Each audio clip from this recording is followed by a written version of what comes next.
not getting what you want in the shop, or not hitting those 3-star electro wizards? Well, you came to the right place. This video is a guide to help you improve your rerolling and overall teach you how to get better shops like this. But before we start, everyone needs to know one thing. Clash Mini is an auto chess game, and in all auto chess games, the shop being luck based is a game fundamental.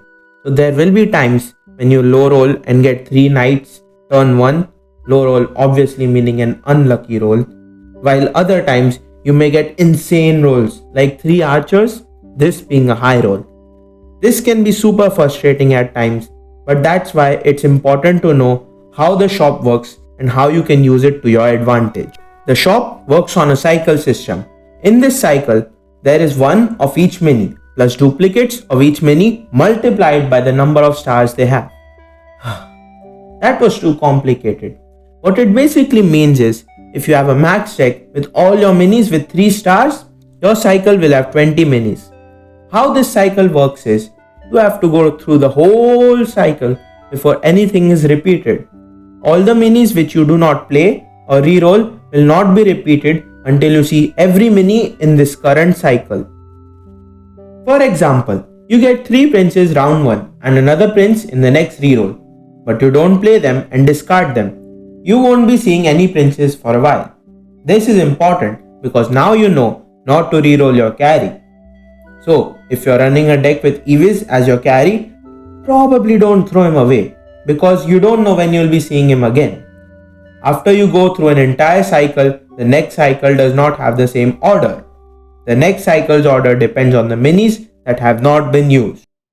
Now that we know how the shop works, it's time we learn how to quickly cycle our rolls. I'm pretty sure you may have noticed in high level gameplay, people tend to place a mini and immediately sell it. This is to cycle their hand. What this does is it clears your shop, so when the next round starts, you have new minis and you're going through your cycle faster without having to waste any rerolls.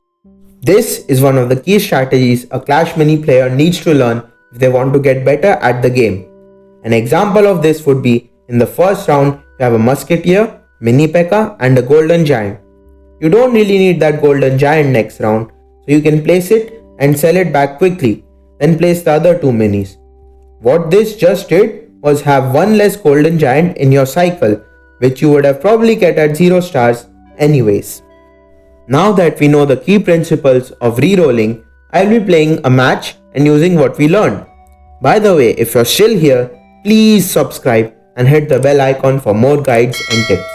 And if you're subscribed, may RNGesus bless you with good luck. Let's dive into the gameplay.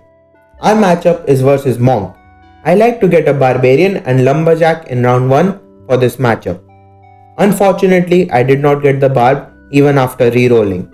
Here, I cycle off one of my Spear Goblins because I'm sure I won't be 3-starring him this match.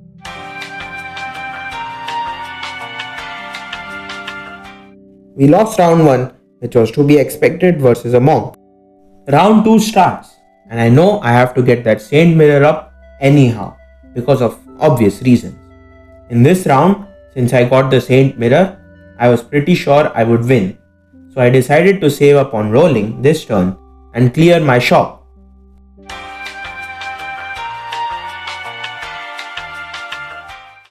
Well, I was right. The Saint Mirror carried me to victory this round. Going into round 3, I finally get a Barbarian.